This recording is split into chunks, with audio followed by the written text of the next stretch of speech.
Hello అండి, అందరికీ ఎలా ఉన్నారు? అందరూ బాగున్నారా? ఈరోజు బ్రేక్ఫాస్ట్లోకి వచ్చేసి దోశ, అలాగే ఎర్రగడ్డ టమోటా కారం, తిరబాత్ కారం అంటారు. చాలా బాగుంటుందండి. ఇది ఎక్కువ ఇడ్లీలోకి, సాఫ్ట్గా ఉన్న ఇడ్లీలోకి అయితే చాలా బాగుంటుంది. అలాగే ప్లెయిన్ దోశలోకి బాగుంటుంది, కారం దోశల కన్నా కూడా. కానీ మా అక్క ఒకటి కారం దోశ అయితే వేయించింది, అది కూడా బాగుంటుంది. కానీ నాకు ఎందుకో ప్లెయిన్ దోశలకు చాలా ఇష్టము.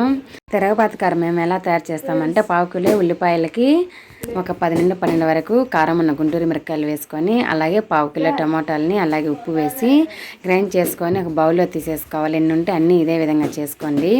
ఒక బౌల్లో తీసేసుకొని బాగా మిక్స్ చేసుకున్న తర్వాత కడాయి పెట్టుకొని ఆయిల్ వేసుకోవాలి. అందులో పోపు దినుసులు వేసుకోవాలి. బాగా చిటపటలాడిన తర్వాత కొద్దిగా కరివేపాకు వేసుకోవాలి. తర్వాత గ్రైండ్ చేసి పెట్టుకొని టమాటా కారం వేసేసి కొద్దిగా కల్లుప్పు, పసుపు వేసి 2 గ్లాసుల వరకు నీళ్ళు వేయాలి.